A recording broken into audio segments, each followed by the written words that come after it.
Welcome to Polygraph. We have with us our political editor and expert DK Singh. The question that we have taken up for discussion today is regarding Shiv Sena and how Shiv Sena has been making these statements. Shiv Sena leaders have been making statements that a Congress-led opposition front is what is required. We saw a senior Shiv Sena leader, Sanjay Raut, meeting Rahul Gandhi. He also met Priyanka Gandhi yesterday. So what does it all mean and why is Shiv Sena saying this? Sir, to begin with, what are these meetings and what should we make of them? Well, before I come to this question, let me make certain things very clear, because you hear a lot of talk about why Shiv Sena did it, and right. The answer you hear mostly from people is because the Shiv Sena wants to save the government. The Maharashtra government. Yeah, and the popular theory is there is a rift between the Shiv Sena and the NCP when it comes to their stance on who will lead the opposition, which party or which leader will lead the opposition front. Right. Neither of them is true. Coming to the first, no, Shiv Sena does not have to save the government now, because even today as we speak, they are very confident that Congress is not in a position to pull out, and the local leadership is deciding. MLAs are with the Uddhav Thackeray, even Congress MLAs, and they are pretty happy with him, and they are not going to leave the government even if Rahul Gandhi wants them to. So it's not about saving the government. Secondly, about the rift between the Shiv Sena and the NCP on who will lead the opposition. No, I don't really see that rift, although if you go by their public statements. Right. Now Shiv Sena is saying, okay, Congress, it has to be led by the Congress. From the NCP side, NCP is talking about, NCP is not exactly saying who should lead, but NCP is saying that, basically it has to be larger than the UPA. It has to be the entire opposition, which means that you have parties like Aam Aadmi Party, TRS, which have been vehemently opposed to, or which are completely anti-Congress. Right. Even they have to be part of an anti-BJP front.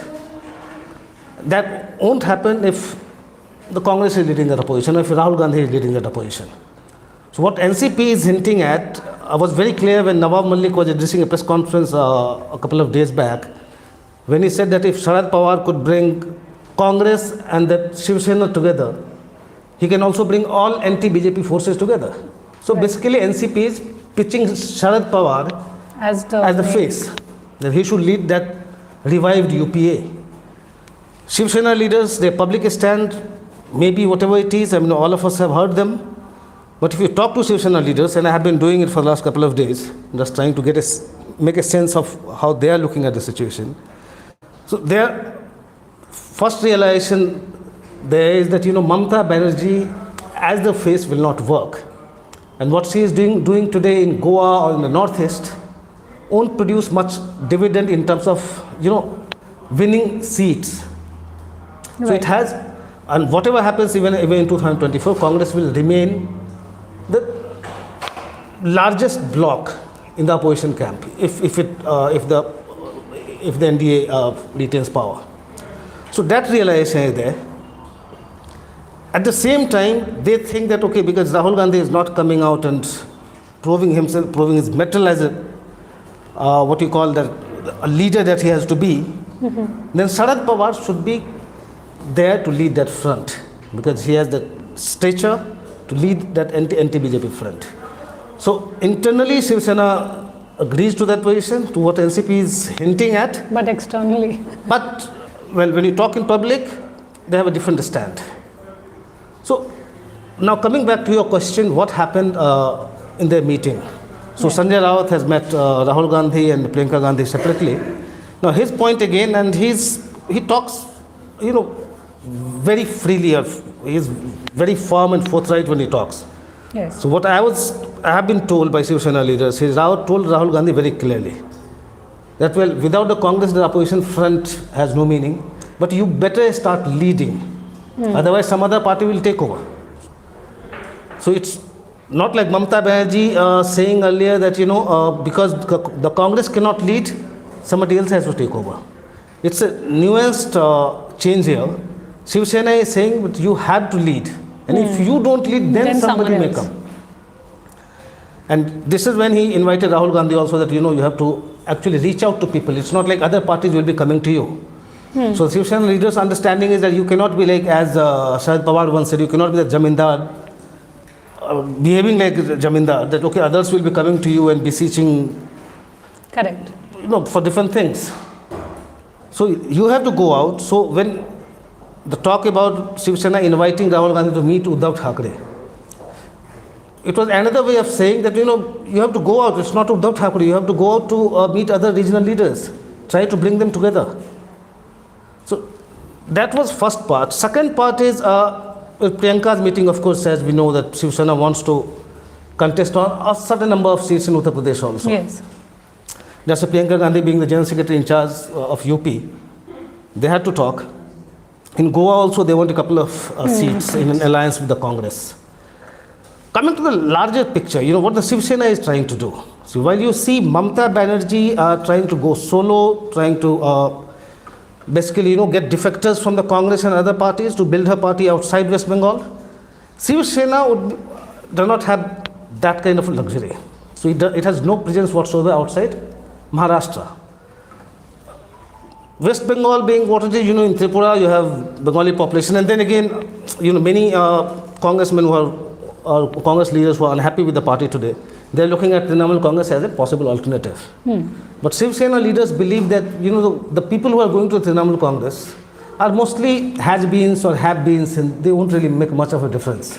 Ashok Tamar, for instance, I mean, what can he contribute? I mean, he presided over the party's decimation in Haryana. Until actually Huda actually came back from behind and, you know, did a pretty good job in the last election.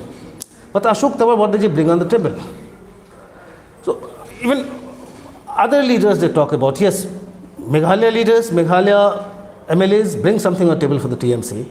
But except Meghalaya, to some extent even Tripura TMC can do much. And this is the Shiv Sena's assessment. So Shiv Sena is not planning to go solo that Mamata is trying to do outside West Bengal, but Shiv Sena also has national ambitions.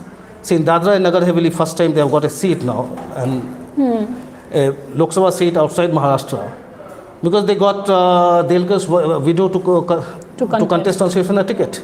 But they are not looking at expanding everywhere. Get defectors and, you know, contest elections. The idea here is hang on, say, Congress's coattails, get a few seats here, get a few seats there, and try to expand very gradually. And they believe that their MVA is not limited to this assembly only. It may continue even beyond 2024. Something happens, they will see, but it may continue. And that's why you see this kind of, you know, outreach to the Congress. It's not to save their government in the immediate context. It has its own expansion plan. It has its own understanding of how the opposition is shaping up, right, and who could lead, who could not lead. Well, in the course of this live, we will be taking your questions, so keep sending them in. We already have a number of them, so we'll start with that. Soham Roy, who's also a member of our YouTube, he wants to ask, why is Mamata hellbent on being the B team of BJP? Speaking to any 10 people in any state, barring Tripura, will tell you that no one will vote for her. Also, is our experiment failing in Uttarakhand? So he's asking if Mamata is the B I team. don't have a very clear answer to either of your questions. Whether Mamata will fail, whether she will get votes or not get votes, we don't know yet. In Meghalaya, you have former Chief Minister Mukul Sangma, who still has his clout, and but 11 other MLAs in Trinamool Congress now, they will make some difference. Tripura, yes, to an extent you are right. But beyond that, what happens, we don't know yet. But yeah, you have a point that as it looks like, you cannot build your party with help from defectors. And you have to have your organizational setup. You have to work for a number of years to actually get people's trust in you. And only then they start voting for you. That part, Uttarakhand, it's very difficult to say that Aam Aadmi Party is losing Uttarakhand, or losing in the sense that it's not making much headway. We don't know yet. So, it's too early. It's too early to make any calls on this. And Marthan Dhamdere, he wants to know, won't the other leaders of opposition party, barring Congress and TMC, get uncomfortable with Mamata taking center stage in the opposition platform? See, if you look at it, we discussed it last week also. After Mamata said there is no UPA and Congress is this, Congress is that, and Congress does not work on the ground. Right. When she projected herself as the leader of that opposition front, you have not heard much from any other regional party. And when we started talking to them, most of them were very circumspect, very guarded. And they were of the view that, without Congress, you could not have a front. And then, of course, every regional satrap has his or her own national ambitions. So nobody is opening the card. But that, their assessment actually, collectively, after talking to them, I can tell you, is that Mamata as the face is not really what will win you the next election. So it's not at anti-BJP front. She cannot be leading the anti-BJP front as of now, because beyond West Bengal and certain pockets here and there, she will not have that appeal. And the Congress, even if they are not happy with the Congress leadership, they believe that there is no way that you can go without the Congress. Hitesh wants to know, do you think BJP needs to put their house in order in Maharashtra, because numerous leaders, especially dynasts, are upset with high command decisions like Pankaja Munde and others? Yeah, you saw what happened just a few days back. Vinod Tavre and Chandrasekhar, the other person was nominated as MLC.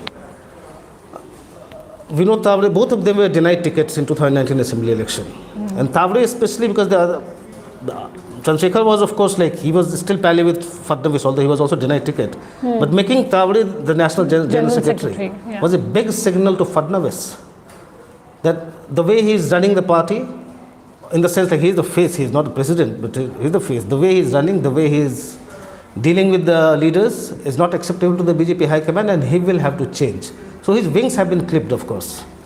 And Rohan Navalkar wants to know, why has the BSP not made any moves yet in Uttar Pradesh? Can Congress or SP or BJP try to get into their Jata votes due to BSP inaction? Separate from the question. It's a big question for us also. Why the BSP, because you have seen for the last 4 years, BSP has hardly been there except a few tweets every few days. You don't see or hear much from Mayawati. Probably because BSP is very confident of its Jata vote bank, that vote bank will stay with us, stay with the BSP, come what may. That could be one reason. Another, of course, you have seen the BSP playing this strange game strange because, you don't really want to be seen as kind of having any tacit understanding with the BJP. Right. But if you look at, if you hear Mayawati, or if you have been hearing her for the last few years, or for the last 3-4 years at least, her attack is more on the Congress, less on the BJP. Now, there are many conspiracy theories. Some people say, there are many cases pending and Mayawati is under pressure, but I don't subscribe to all that. That may be plain conspiracy theory. But why Mamata Banerjee is not pushing the way she did, because don't forget, until 2012, she was the chief minister. The next 9 years, you have almost given up. You mean Mayawati? Mayawati. You said Mamata. Oh, sorry, Mayawati. The next 9 years, you haven't really seen the BSP so very active on the ground. Not that BSP is known to hold agitations across the state. It has its own captive vote bank. But the fact that, Mayawati could see Jata vote, even non-Jata vote bank shifting towards the BJP, even among Jatas, there is a lot of unease. And some of them have gone to the BJP. And still, she has not really reacted the way, you really had to kind of keep your vote bank together. So that's a bit enigmatic. We cannot really explain why she is doing what she is doing. Agon Noga wants to know, Shiv Sena and Congress are polar opposite. Shiv Sena is acting to support Congress as Congress is helping the Shiv Sena government, as you said. So this is his comment on polar opposite, but again, I'm giving you the Shiv Sena leaders' feedback, the way they look at it, because I was asking them, how come you are seeking an alliance with the Congress in Goa and UP? Their explanation is, this entire attempt to go for this image makeover of the party as a pro-Hindutva party, the soft Hindutva strategy that Congress is adopting, will not really wash. If you go with Uddhav Thackeray, say in Goa, for instance, you may have some support base of the Shiv Sena there, but fact is Congress will also get somebody a face which can actually counter Hindutva, if you talk about hard Hindutva. So Congress on its own can do, and that's why the Shiv Sena of today can be more acceptable to the Congress. It's not Bal Thackeray's Shiv Sena. Uddhav Thackeray's Shiv Sena is different, is trying to look different, and there lies their hope that probably the Congress should be okay with that. And Rohan Navalkar wants to know, what does the switch of the Raebareli MLA mean for Congress and its future in Amethi and Raebareli? Can it get them back? Well, in assembly polls, in UP, you don't really, even in the past, whenever the Congress won seats in even Amethi or Raebareli, it was always with tacit understanding with other parties, especially the SP. So if they are not together, Congress does not have much hope in Raebareli or Amethi anyway. And Omkar wants to know, also, is this a message by Shiv Sena to Mamata Banerjee that don't encroach in our area, which is Goa, Maharashtra and Gujarat? And seems like they're saying Shiv Sena and TMC are on the opposite side of the fence. Not really. See, Uddhav Thackeray and Mamata Banerjee, they're friends. They have very good equations. And because Uddhav Thackeray, because of his health, could not meet Mamata Banerjee, we saw how Aditya Thackeray and Sanjay Raut met her. Yes. And we have heard very nice things from Sanjay Raut after that, what happened in that meeting. So they're not that they're on two different sides. Only thing is this Shiv Sena's understanding of the assessment of national politics, where it does not see Mamata-led opposition front happening. And in fact, Shiv Sena and the NCP are kind of trying to play this good cop, bad cop strategy where, the Shiv Sena is saying that, Congress should be leading the opposition front. And NCP hinting, actually not saying in as many words, but hinting that Sharad Pawar has the ability to bring all the anti-BJP forces together. And the way, Sharad Pawar is the architect of the MVA, and he will remain so. So Shiv Sena is weighing more towards Sharad Pawar-led front, I would say. It's not saying it clearly, but somewhere that's the idea that they are basically exploring. And SN wants to know, there are two things, how a united opposition is possible when each opposition party is poaching leaders from Congress, and don't you think BJP is trying very hard to break the coalition of these three parties in Maharashtra? No, now I don't really see this breaking until if something happens suddenly, because the Congress High Command is weakened completely. Rahul Gandhi, he is trying to keep his flock together. Still, everybody is leaving from in every state. I mean, people are just leaving the Congress. Right. Congress is not in a position to pull down the MVA government at this stage. It can't, because MLAs will just defect. If you recall, in the last Maharashtra Assembly election also, Rahul addressed just a couple of meetings. Those MLAs were given neither the financial resources nor human resources to actually boost their campaign. So those MLAs don't really owe their victory to Rahul Gandhi or to the party leadership. High command. And another question from Simple. Does Congress have a good chance of winning Goa and Uttarakhand in 2022 Assembly elections? Uttarakhand, we'll see. Harish Rawat is a popular leader, and you have seen the BJP has changed two chief ministers. It's the third chief minister the BJP has. So the sense of instability is there, but at the same time, we have discussed it in the past. If you look at the vote shares of the two parties in the last election, in 2019, the BJP's vote share was almost 30 percentage point more than the Congress's. Even in the last assembly election, I think, if I am not wrong, the difference was about 13 percentage point, 13 and 30. So it's not very difficult to, it's not very easy to bridge that gap. But then, given that anti-incumbency that the BJP has there, and you have seen in Uttarakhand, like you have seen this government changing. Right. So Congress has a lot of advantages there, but well, sometimes you trust Congress to squander all the gains away. So you never know what will happen there. But as it is, it's pretty, well balanced. AAP will be a crucial factor there. Because even if AAP is not able to win the election, AAP can certainly damage the Congress's prospects. How much can it damage? We don't know. And that's why right now it's very difficult to take any judgmental call which way the Uttarakhand may go. Both parties have advantages, disadvantages, all the three actually. In the three-corner contest, BJP may have some advantage. Let's watch out for that. As for Goa, I don't know, Congress has been pretty slow there. Even today you don't really see, the Sai came and met. Goa Forward Bloc is going to ally with the Congress. That deal has been sealed. With the NCP, it has not been sealed yet. Even MGP was exploring the option outside the NDA, but it has finally gone with Mamata Banerjee. So somehow the response you expect from the Congress, as an opposition party, you will actually do your best. You don't really see that kind of aggression in Congress right now in Goa. And Suraj Mondal wants to know, is BJP still at advantage in Uttar Pradesh? The contest is looking bipolar and Akhilesh is picking up. BJP has an advantage. As it looks like, is BJP yes. Still at advantage? Is BJP still at an advantage? It has. Look at the number of seats also. How many seats will they lose? Look at their vote shares. But Akhilesh Yadav is, of course, look at the gatherings in his meetings. It's huge. In fact, to share this thing, I was just talking to some opposition leaders. And Akhilesh Yadav, yesterday, when all these MPs who have been suspended from the Rajya Sabha for this session, when they were together, Akhilesh came. And Akhilesh was very confident that he's going to topple Yogi Adityanath government. And one of the opposition leaders actually told him that you are our hope. From Uttar Pradesh will our journey start to topple the government here.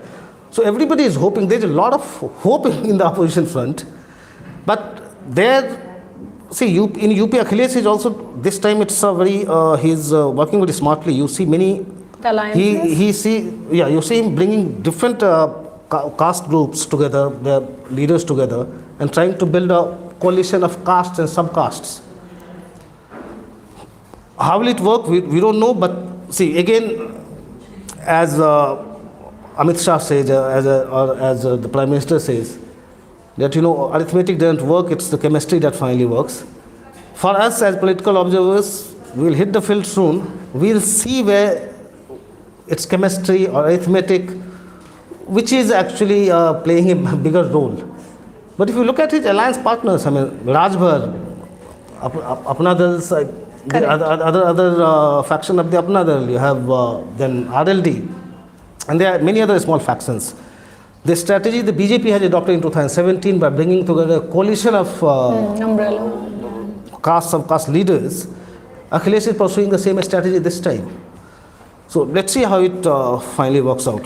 Fingers are crossed. Just one last comment, which I think is you could answer that because this is a concern that is there amongst a number of Shiv Sena supporters. So Nimish Patankar says that as a right-wing supporter, I will not support Shiv Sena further if they are going to join UPA. I voted for them in 2014 and 2019. So do you think that this is a dilemma for the Shiv Sena? Shiv Sena, again, I'm quoting Shiv Sena leaders, it's not my view. Although I may partly agree, their thing is now the way the Indian politics is moving. So you will have a government here which will be centre-right. So Congress, for instance, they think the Congress has gone extreme left, but the space is getting created for a centre-right kind of a government here in future, probably post-Modi. So right now they say it's extreme right, but it will not continue for long. And Shiv Sena sees itself in that position, centre-right position.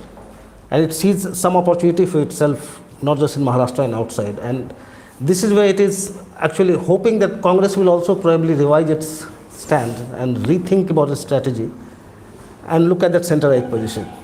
Well, thank you so much for such a detailed explanation. We will be back next week with yet another episode. Thank you.